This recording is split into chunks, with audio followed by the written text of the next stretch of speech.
South Africa to greenlight Eskom's 12.7% electricity tariffs increase on 1st April 2025 will be reckless, and now that reality has kicked in. This move is yet another assault on the working class and the poor, who are already grappling with relentless economic hardship. In September 2024, Eskom sought approval for an outrageous 66% multi-year tariff escalations, with a staggering 36.15% increase proposed for 2025 alone, while NERSA scaled down the demand to just 24%, with a planned 12.7% hike this year, and the rest spread across the next 2 years. It remains unjustifiable and will inflict severe financial distress on households, businesses, and the broader economy. Millions of South Africans already struggling to afford basic necessities now face deeper economic exclusion and worsening inequality at a time when food prices, fuel costs, and other essential goods are skyrocketing. Imposing yet another electricity price hike is a direct attack on the livelihoods of ordinary people. This is not the first time that NERSA has enabled Eskom exploitation of the poor. In 2023, the regulator approved cumulative 33.77% increase and implemented in two phases 18.65% in 2023 and 12.74% in 2024. This persistent escalation is proof that the ruling elite has abandoned its duty to ensure electricity remains an affordable public good that fuels economic growth and human development. Eskom was built with public funds, and its energy should not be commodified for profit while the masses are left in the dark.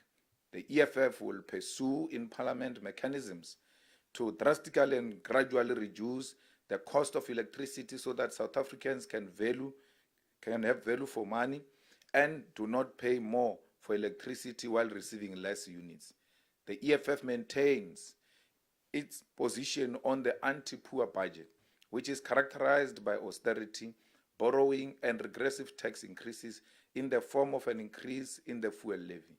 We correctly rejected the appropriations bill, which was the final step in the budgeting process, as it is a reflection on cutting or spending on critical departments such as education, social welfare, and defense. To cut spending in areas such as law enforcement is an indication that there is no regard for the high levels of crime terrorizing our people. The revelations by Lieutenant General Ntantla Mkhwanazi ought to have indicated to the ruling GNU that cutting allocations to law enforcement capacity is a recipe for disaster. It is for this reason that the EFF proposed the establishment of an ad hoc committee to investigate the allegations made by General Mkhwanazi, and we welcome that this progressive step has been adopted by the National Assembly. We will ensure that no capture of our institution will continue and expose all those involved with criminal syndicates and drug cartels at the highest level of policing. In this context, our presence in Khayelitsha is also a political statement that development must not be a privilege of Camps Bay or Stellenbosch, but must reach the forgotten corners of this country. There is no freedom while our people still share toilets with 5 other households, while mothers must walk kilometers for clean water, and while youth rot in poverty and crime because they are excluded from education and the economy. We therefore call on the people of the Western Cape, in particular those in Khayelitsha, Gugulethu, Nyanga, Philippi, Delft, and Bela, to come in their numbers. Come and witness a political movement that does not fear the people. Come and be part of the festival of ideas, of music, cultural pride, and political education.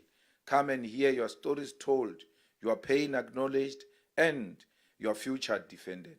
The EFF has never relied on friendly headlines or elite praises. We speak to the people, and through them, we shape the national conversation.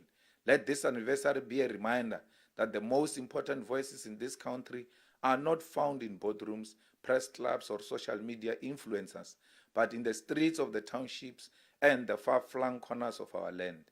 In Kailicha, we will reaffirm our commitment to defend, build, and advance the struggle for economic freedom in the year of the picket lines. The road to 2026 starts now. It begins with the people. I thank you. Thank you very much, President and Commander-in-Chief of the Economic Freedom Fighters. We will now move to questions.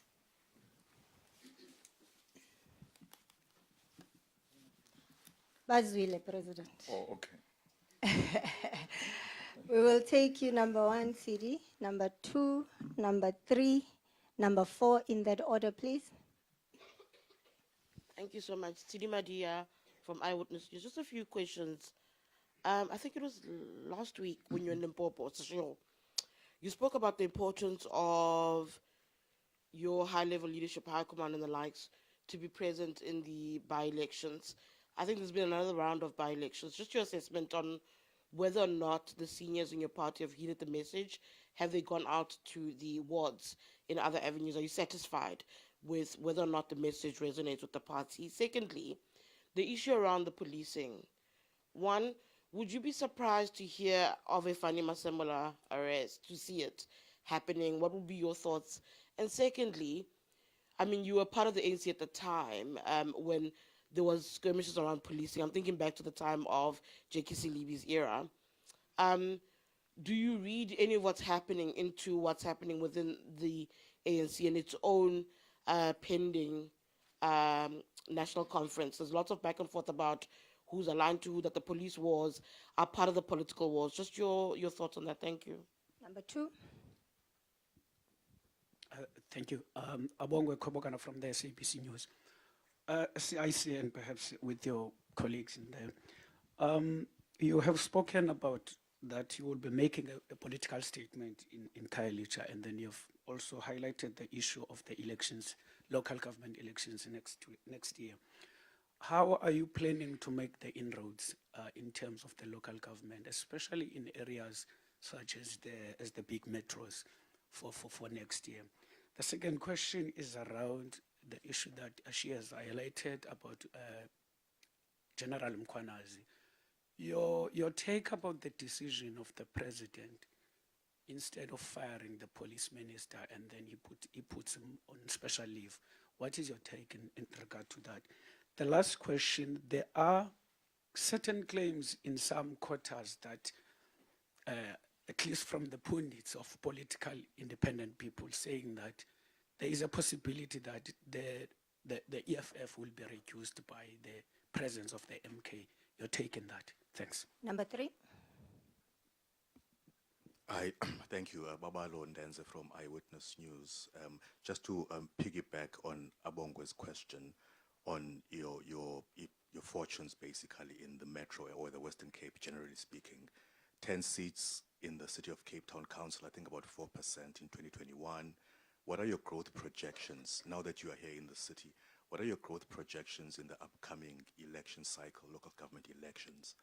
And do you agree with maybe some assumptions that the City of Cape Town and the Western Cape are a foregone conclusion as far as the elections are concerned? The DA will continue growing here. I know Khayelitsha is an ANC stronghold as well. It's been that for 30 years. What in Khayelitsha are you also looking at doing? Thank you so much. Number 4. Thank you and good morning. Jason Felix from News 24. I just want to add on to Tsidi's question about the SAPS. And I wanted to ask if the EFF is confident of the parliamentary process which was approved last night, the ad hoc committee, and also do you have confidence in President Ramaphosa's commission of inquiry into the allegations as leveled by Commissioner Nhlanhla Mkhwanazi?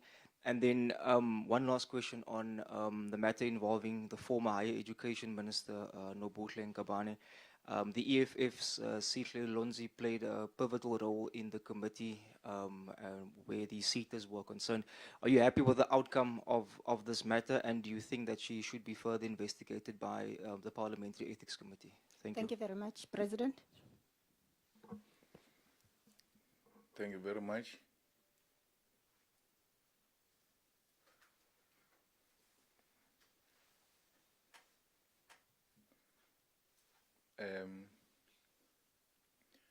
our leadership is on the ground, and none of us regard themselves as armchair critics or beneficiaries of palace politics. They know that our survival depends on us working the ground. And if you find any commissar of the EFF, they will tell you which sub-region they work in and which branches are allocated to them. So there's no single one of us who's not attached to a sub-region, not region. We don't have regions in the EFF. We have sub-regions. That's how much we have reduced this thing to be more closer to the people and to be closer to the ground forces of the EFF and the membership of the EFF. And the response by the leadership is highly positive. And the debate we are having now is about they hired me a manual car, you know, I've got a problem of the bag, our accommodation. So those are good debates because people are on the ground. They now know what is expected from them. There is a warrant of arrest against Malema. It's out. I don't know why it's not being picked up. It means someone somewhere is playing politics, and someone they want to undermine once more the independence of our justice system. Malema is being arrested for what he did with Khumalo in the crime intelligence. And Malema was supposed to be arrested that week when Mkhwanazi had a press conference. So I thought Mkhwanazi's press conference was a preemptive strategy. And perhaps the arrest for Malema is delayed by that or will be seen as if we are fighting back or anything of that sort. So it's a matter we're paying a very close attention to because we cannot allow any more people to abuse their positions. Once a warrant of arrest is issued, it means there is some sort of evidence of wrongdoing which must be tested at the court.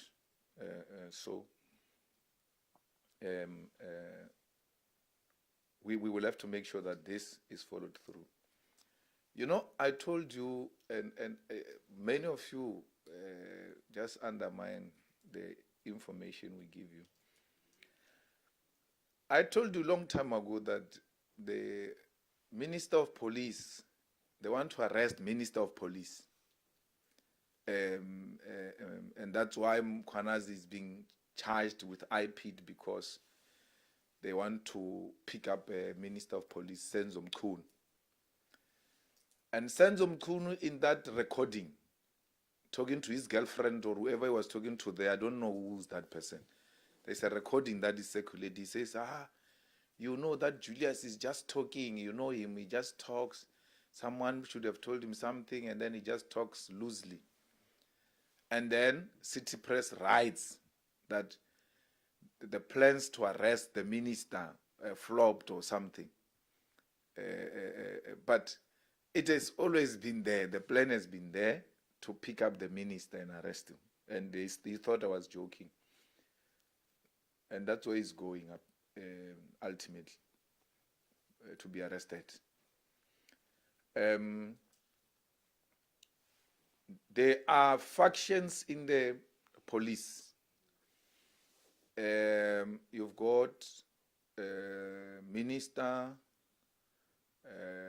working with Khumalo and Malema. No. Not Malema, the other one who got Sibiya. No, it's Minister Sibiya.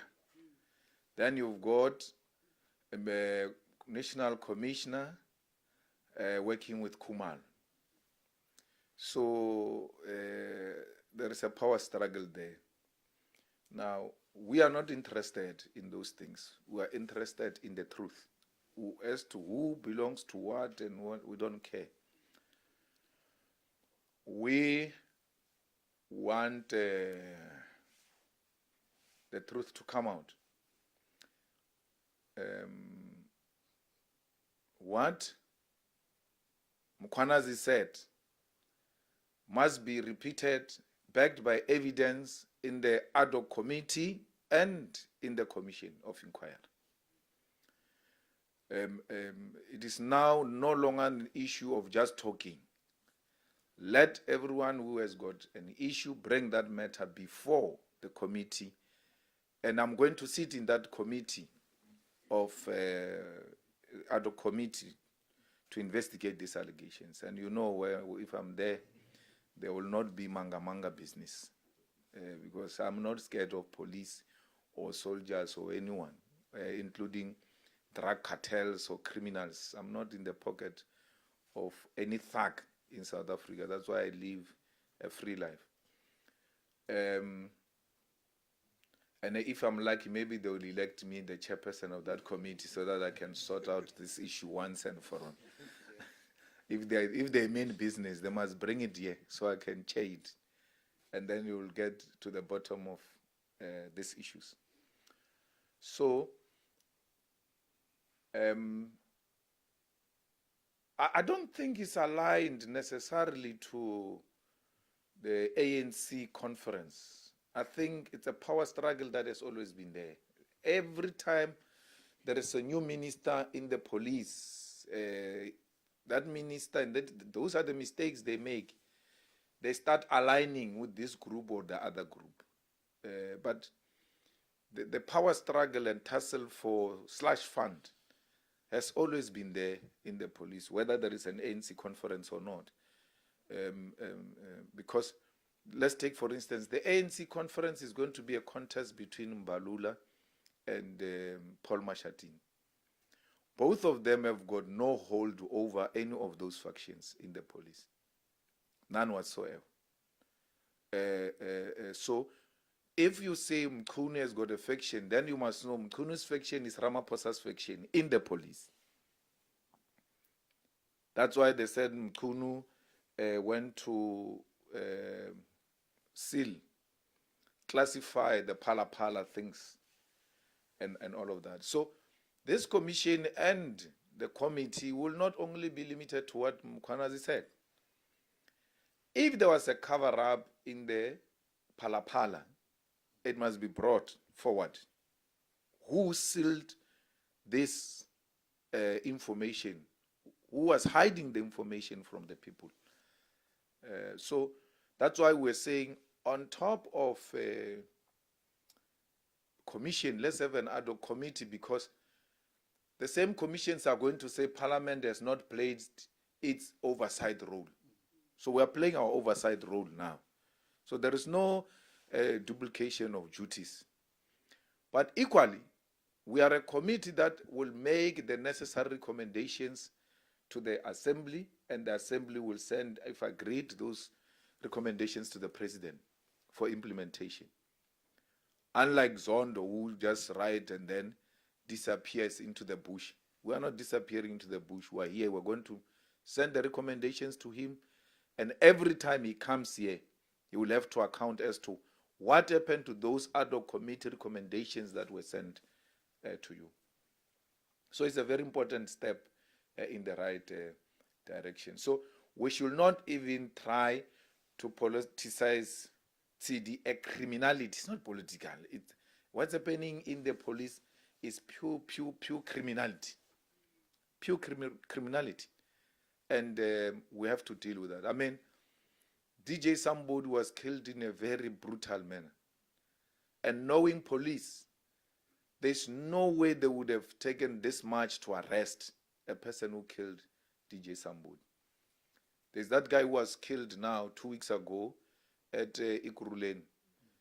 The person is already arrested. So it tells you the people who killed DJ Sambodi are highly connected. Why would the head of the Hawks confirm that he was called that there are people who are pretending to be the hawks at a particular venue, and then he unleashes the hawks to go there. It's not true.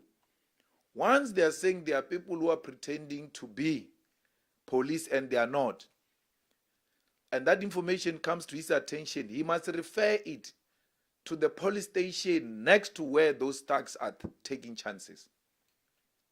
For him to start even getting involved, he even knows the address, yet he doesn't have a docket. He has no right to open any docket. And then he says he was not called by Molefe, he was called by a friend of Molefe, and the friend of Molefe does not have a name. He's playing games. If he doesn't give us the name of who called him, he was called by Molefe. Until he give us a name, he was called by Molefe. It's like Kenny Gunen saying he was taking a journalist there. To take a journalist is not a secret operation. Who is that journalist? Who's that journalist?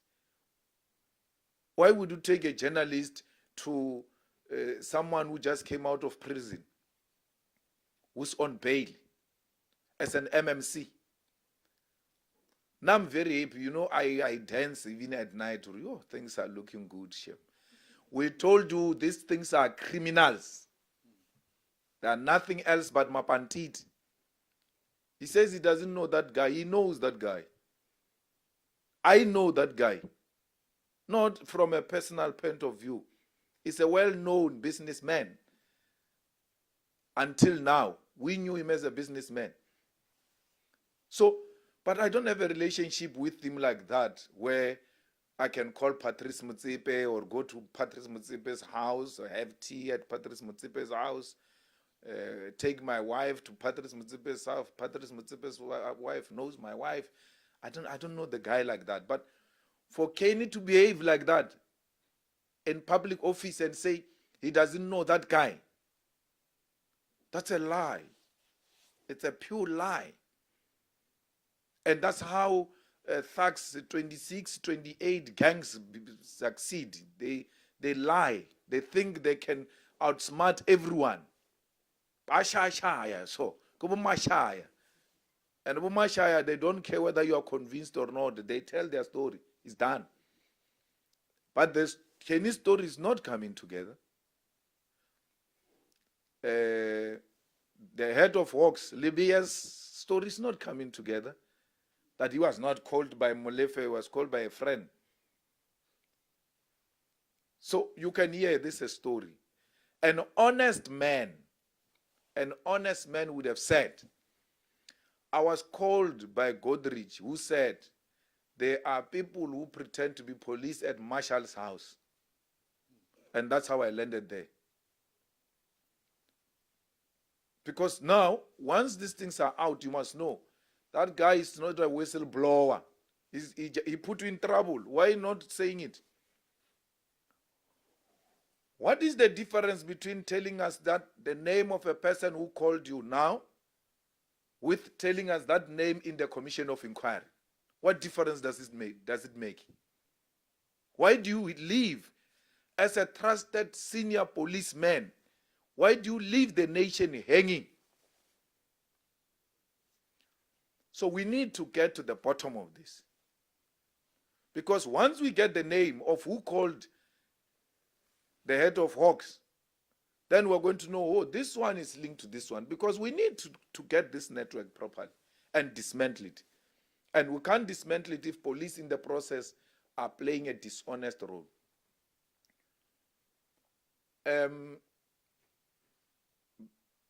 Minister Mkhunu was supposed to be fired. Fired completely. But you know, factions are painful. You know, to belong to a faction is the most painful thing as a leader. Cyril and Mkhunu are in the same faction. When the allegations are out, Cyril doesn't act. He says, I will act when I come back and do that. You know why? He's giving Mkhunu an opportunity for Mkhunu to help him by resigning. If Mkhunu loved Cyril, he should have resigned and not put Cyril in that difficult position. But he doesn't care. There's no need.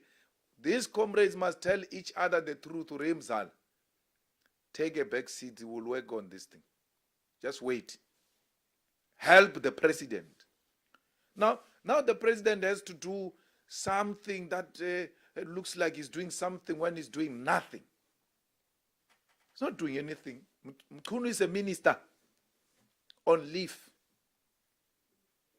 There is acting minister Mantash of police.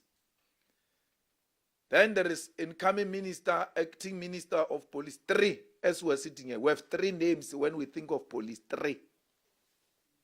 Kachalia. Kachalia is from the Indian cabal of UDF. Worked with Praveen and them. They now want to recapture power. That's why they are going to that thing of the police. Why would you go and fetch Kachalia? Which track record has demonstrated that Kachalia is the best to deal with crime in South Africa? His first interview just told you we're in trouble. That thing of police is not a lecture room. Things are bad there. It's not a lecture room. So it's not helping us, Cyril, with anything. It's putting us into a deep crisis. It's not late. It's not late for Senzo to resign and save the country's resources and wait for the commission where he will clear his name. You know, when you resign and you go clean your name, the people themselves who are going to say, but this guy must be returned back to his position because he was an honorable man who said, I've got nothing to hide. I don't need a position to protect whatever allegations they've leveled against me. Let me resign. That step aside of theirs is factional. It's not real, it's factional. Because why? You don't have to be charged for you to step aside. The allegations must be so serious that your own fellow comrades must say, look, give us space to deal with these matters. How do you... those people are the ones who decide who gets charged, who doesn't get charged. They will never be charged, even when there's big allegations against them. And because you are saying technically they are not charged, they must remain in their positions. That is being pretentious. It's a false narrative that you are dealing with corruption. You are not. When it is one of your own, you don't apply principle. The principle is this guy should have stepped aside by now and help the president if he really loves the president and he works with the president in the same faction. But factionalism does that to you. When you are a leader and then you are more loyal to the faction than to the organization and the nation, this is where you will find yourself. We're making huge inroads. I mean, and it's scientific in the Western Cape. It's one of the provinces where we increased our numbers in the last elections. In this province. And stats shows you, I mean not stats, research shows you that the EFF is going to have a huge increase in the Western Cape and Eastern Cape. So we're here to consolidate the ground because this is where we're going to grow this year and going forward. There's no MK that is going to reduce us. No. It will reduce us amongst tribalists, not amongst the progressive South Africans. There's no MK that can reduce us. There's no MK that can replace us ideologically, politically, and otherwise. You saw yesterday in Parliament a mess in action. That's what you elected, South Africa. A mess. You are asked twice, I'm voting in support. I'm not sure if that chairperson is not MK inside or something. The NC must investigate that guy. Because he says, then they say we're in support. Then we pass. He goes back and says, hey, he thinks we're fools. He's playing a trick. He says, you said, how many are you? They said, no, 51. He said, okay, just start it afresh so that we can hear you. He's giving a chance again to correct herself. She says, we vote in support. Then we pass. We go. He closes the voting. That caucus almost collapsed yesterday of MK. Almost. Then they raised their hands. He says, what are you saying? No, we didn't understand. We didn't understand. You elect people who don't understand. We didn't understand. We didn't understand. We're actually voting against. Hey. And the guy, Frolic, allows that. It's not principled. Once the voting is closed, it's done.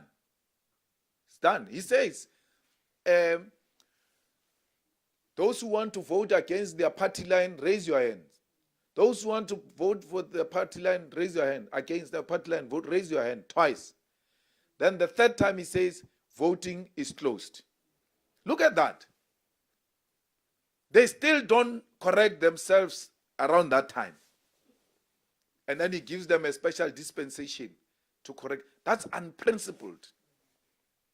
He's undermining the decorum and the integrity of that process. So I'm just saying to you, MK will never reduce us in numbers anywhere else, including in thinking. We are very effective opposition here in Parliament. When the TG started going for each and every vote like the way she was going,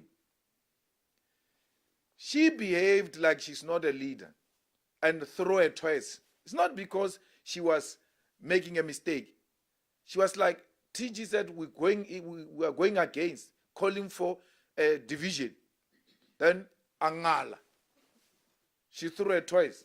And then when they said to her, yeah, what are you saying? She thought, if I say I'm voting against, it means I'm supporting this one. I'm not going to do that. And that issue was actually far much bigger than the emotions. She couldn't put the emotions aside and have to accept. We have never done that. When they object and call for division, we support them. We don't throw our toys and say, no, why do they go before us? No. And the chairperson clarified it there, that we take whoever comes first. So the growth of the EFF is very clear. Where is this MK going to reduce us? Because I was in 13 in Seshiu. I didn't find MK. South Africa is not KwaZulu-Natal. I think you're making a mistake. South Africa is not KwaZulu-Natal. We exist in South Africa. This is the only province who have never celebrated our anniversary in 12 years. Why? We're always told that the season is not good. It's rainy season. That's why we did the dome. It's a raining season and windy and all of that. So our anniversary comes around this season. And we've had to take a bold decision that, comrades, we cannot have a province in the history of our organization which has never hosted a national celebration of the EFF, because we are a national organization. The first anniversary of MK was at Moses Mabhida. It must now go to Mthatha or Guyane. Let's see. We can do it anywhere in South Africa. There's no one who can do it better than us. It's only the two of us. It's ANC and the EFF in the whole of South Africa who can do what we're doing. No one else can do it in the whole country.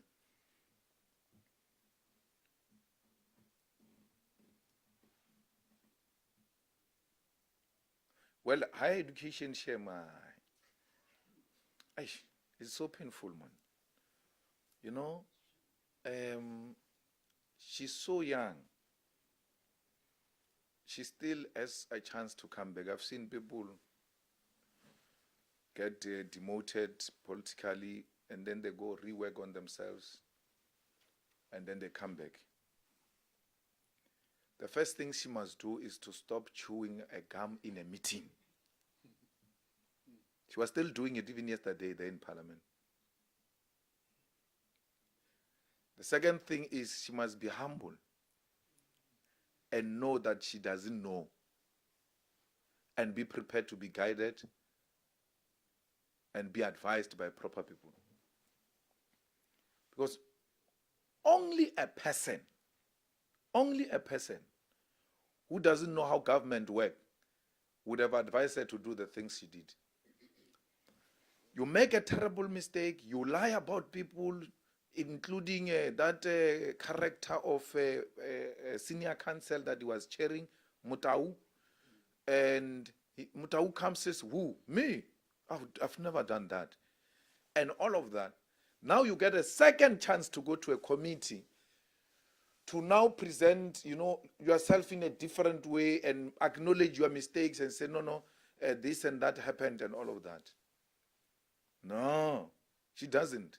She leaves the committee, she goes to a GBV program of a TVET college, when the TVET colleges are a responsibility of a deputy minister who couldn't go to the TVET because there was a committee of parliament here.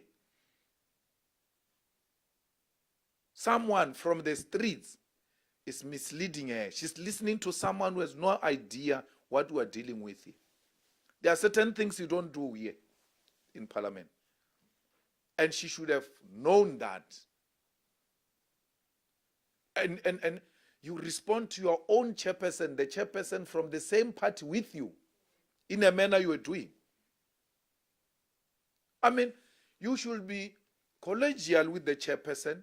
You should know that if anything, my protection is going to come from here. You attack a place where your protection must come from. Google it. Google. What's that? That was childish. Extremely girlish. Childish. She was not ready to be a minister. It's not too late. She must go back to the branch and learn and come back this way. She must, Butimana man, must never trust that DG. That's a man, there's a big problem there. That DG. He's the one who misled them. He worked with Blade, that DG. And Blade is still disgruntled and bitter about the removal from higher education. He will do anything and everything to undermine whoever is in that institution. I mean, Blade was asking one of the former Fees Must Fall students that, this Fees Must Fall, it looks like it was only designed for me. Why is it not happening after I left? He still wants to encourage people to do Fees Must Fall against his own government. Because he's not happy that he left higher education. But he must find a way to part ways with that DG and bring in a competent, qualified person who's not blading Zimande's tuch if he wants to succeed in that particular department. That's my take on that matter. Colleagues, DP, you want to say something? No, say something, because you're going to live here and form a party and say you are never given a chance to speak. Anyone wants to speak, speak. Because a person left here said people were not given a chance to speak. We didn't know they want to speak. They never told us they want to speak. So we're supposed to smell it. Okay. No, thank you, President. We'll take the last round of hands. You'll be number one. Going once, twice, gone. You can come in, ma. Hi, Zelene from SABC. Do you think that 90 days is adequate or enough for the ad hoc committee, given the gravity of what that committee will have to investigate? Well, it's not enough. But we need to work under pressure. We need to work under pressure so that we can try and deliver whatever report within a short space of time. And when it becomes practically impossible, we'll have to go and ask for an extension in the assembly. We've done that before. But let's get the work started. That's what is important. We need to get the work started and not complain about whether the time is short or what. Once the amount of work is presented before us, we'll then work on that, and when we see that it's becoming practically impossible, we'll go to the assembly and ask for more time. It's going to be a full-time job. It's going to be a everyday job. And the parties that are sending people there, for a change, we must be prepared to work even on weekends. We have an emergency to deal with. We cannot prolong this issue of police anymore. We want it resolved, and it must be resolved now. So we need to deal with that. Yes, ma'am. So if you, in the light of you saying that it is an emergency, do you not think that, in the light of you saying it's an emergency, don't you think that maybe someone should ask the speaker if you can start during recess? Well, that we can do that, but the speaker knows the agency of this matter, and she appreciates the agency of this matter. And that's why there was a huge debate, as it were, whether it must be a joint committee or ad hoc committee, two from, and ultimately we found each other, and we are where we are. So we will actually pursue the line of starting as soon as possible. It's very important. It cannot be postponed anymore. Children are being killed in Mitchell's Plain by guns that are supplied by police. We can stop that killing now. Women are being raped. Women are being violated. Police do not do anything because people have got political connection with syndicates. So we don't want that. The Mkwanazi is a hero. For a man to go outside the established protocols to do what he did was to put his body on the line. That's what a man does. Whether you agree with him or not, it doesn't matter. But he played a very, very important role in exposing the rot, and it is our turn now, as a country, not as politicians, to deal with this matter. The country must pay a closer attention. One, that Mkwanazi doesn't get victimized. Mkwanazi's contract is coming to an end in December. If anything, they must advertise that post now. And then he must reapply and get reappointed again so that he can finish this tax. Thugs, I don't mean those criminals. I mean these ones we sit with here in parliament. Our problem starts here. Yeah. Mkwanazi must arrest from here. But if we allow this thing to go and Mkwanazi's contract is finished, they're not going to appoint him. Because they all say, Mkwanazi, praise him, Mkwanazi. At the corners, they don't like the man. Or you, this one is going to lock us up, all of us here. If they love Mkwanazi and they think he's playing an important role, advertise the position so that Mkwanazi can apply while he's still there, because it's coming to an end. That thing takes, 3 months or even more to get appointed into that responsibility.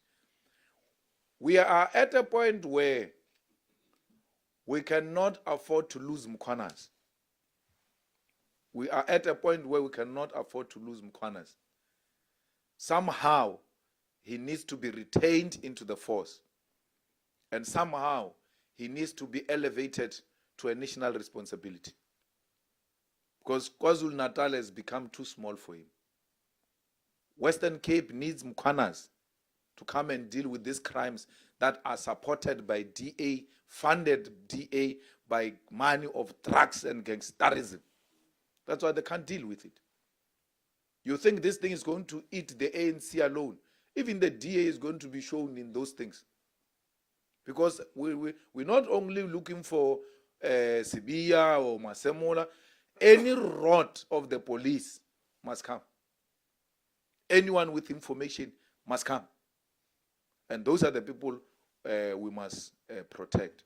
So we are happy that the process has started. We sponsored that view. They fought against it. Those journalists who are in parliament will tell you in that police committee, our DSG has been in the forefront of ensuring that this matter is dealt with in a manner we've done yesterday. And we're very happy that it is now given a green light, and then we'll deal with these matters. Well, commissions of inquiry are used by politicians to delay a matter that can be resolved now. They use commissions to make you forget what is the real issue. I mean, if you are to remember Zondo Commission, that was the most useless, expensive commission because they were buying time. By the time Zondo finished, you all don't even remember how the Guptas look like. They're gone. So, at least the parliamentary one, we've got control over it. And the parliamentary one is not constituted by lawyers and some senior counsels. No, it's parliamentarians who are already getting paid for doing what we're going to do. We're not coming at an extra cost. So save the country and fire Mkhunu, allow police to investigate and arrest any wrongdoing, and allow parliament to play its oversight role. That's all we need. So, but this commission, we has established it, that's fine. Let's proceed with it. But I can tell you, knowing him, he's using this commission to delay the truth. We will be done in no time. When we submit our report, they are going to say the commission is still busy. You can't make those recommendations. The president can't implement those recommendations. The commission is still busy. That commission will not take less than 2 years. Minimum. And then Mkhwanazi leaves in December. Commission takes 2 years. By the time you say Mkhwanazi, people will, who's that? Who's that? For what is his claim to fame? Because in 6 months' time, they're going to forget about it. But if you keep him in the force, his presence in the force keeps this matter alive. So we plead and we're making a call that Mkhwanazi must be retained in the force. And we fully support him. Where a criminal shoots at the police must drop those criminals, must not play with them. This thing of Kachalia, he doesn't know what we're dealing with there on the ground. He doesn't know what we're dealing with. Aloof, lost touch with the ground. He says, no, police must not. No. Hey, we're in trouble. We're in trouble. The criminals have taken over our streets. There is no longer time to negotiate with a thug.